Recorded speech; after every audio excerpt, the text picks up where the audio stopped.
Meg Ryan spent most of the 1990s being the woman America trusted with its emotions. She was on posters, on magazine covers, on screens and films that made people feel genuinely good about love. She earned $15 million a picture at a time when almost no actress in Hollywood could say the same. And then one photograph, taken outside a party in the summer of 2000, changed the entire story. Not because of what it proved, but because of what the public decided it meant. What followed was over 2 decades of narrative that Meg Ryan largely refused to correct, until recently. And what she actually said is not what most people expected. What actually happened with Russell Crowe Proof of Life was not the kind of film Meg Ryan typically made. It was an action thriller about a hostage negotiator. Tense, location-heavy, shot in difficult conditions. Crowe played the negotiator. Ryan played a woman whose husband had been taken. The film required them to spend significant time together on set across an extended shoot, in circumstances that were physically and emotionally demanding in ways that a romantic comedy on a studio lot in Los Angeles simply wasn't. Crowe, by 2000, was at a specific and volatile point in his own career. Gladiator would win the Academy Award for Best Actor that same year.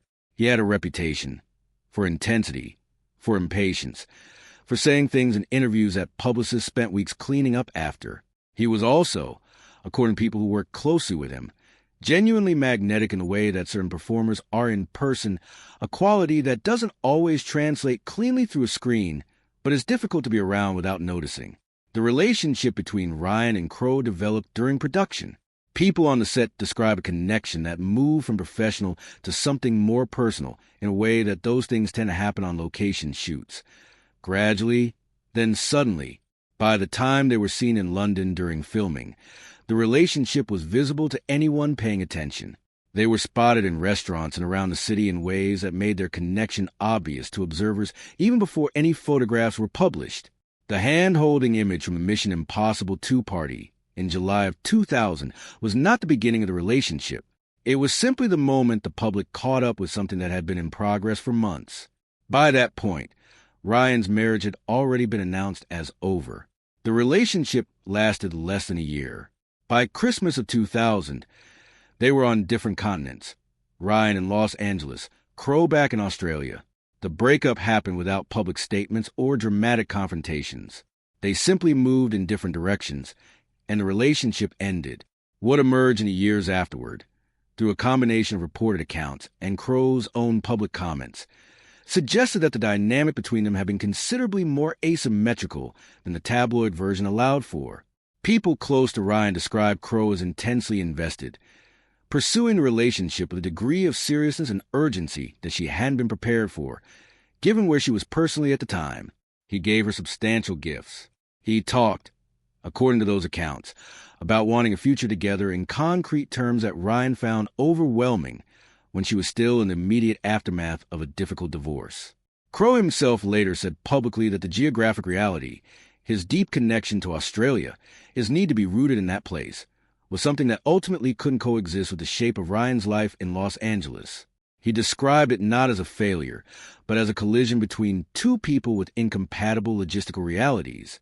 He also said, in the same context, that he considered her a beautiful and courageous woman, and that losing her companionship had been a genuine loss, while being careful to distinguish between losing a romantic partner and losing a friendship. The warmth in how he discussed it, years afterward, was unambiguous. The director of Proof of Life, Taylor Hackford, had a different perspective. He was angry, and said so publicly, about the decision Ryan and Crowe made to largely avoid the press tour for film. Both of them, in the immediate aftermath of the scandal breaking publicly, were unwilling to sit in front of journalists who would use a movie interview as a pretext to ask about their personal lives. Hackford felt that the film he had made suffered commercially as a result of that choice. He may have been right.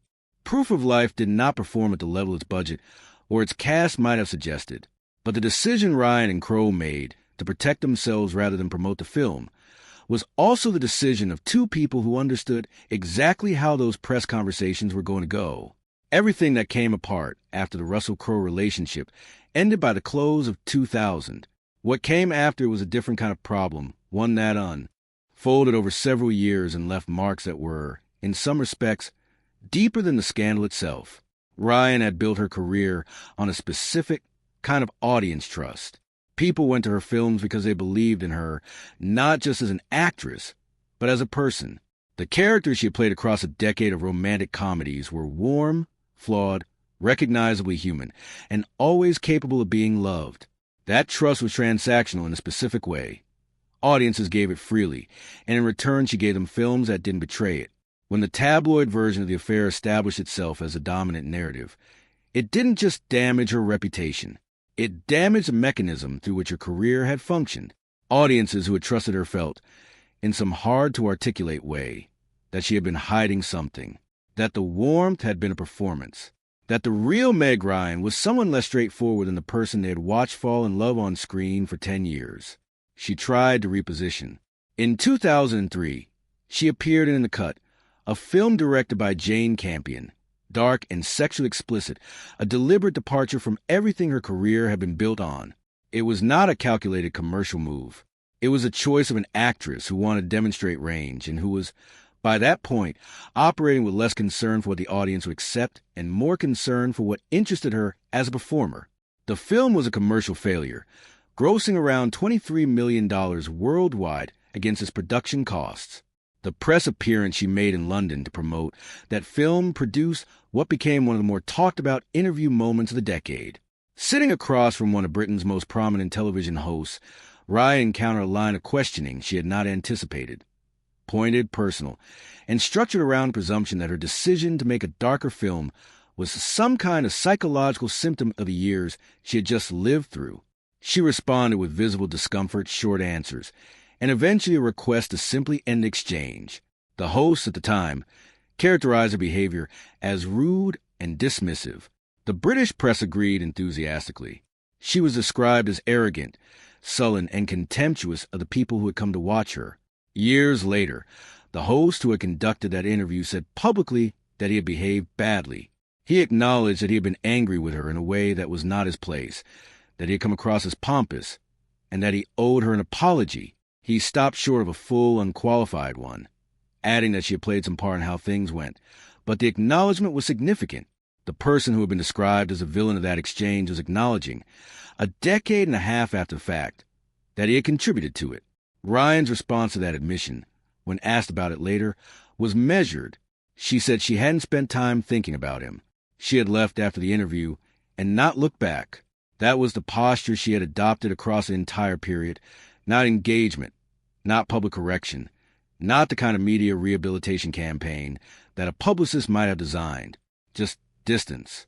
Her next film, Against the Ropes, opened in 2004 to $3 million in its first weekend. The woman who had commanded $15 million per film was watching her work disappear from theaters in under a week. She took an extended break from the industry. She told a journalist that she had felt burned out, that she had reached a point where her own life felt like something she was watching from behind glass rather than actually living. She stepped back not because Hollywood fired her, but because she had stopped wanting to participate in the version of it that was available to her. She adopted a daughter from China during this period, eventually named Daisy. She worked with an international poverty reduction organization focused on economic empowerment for women.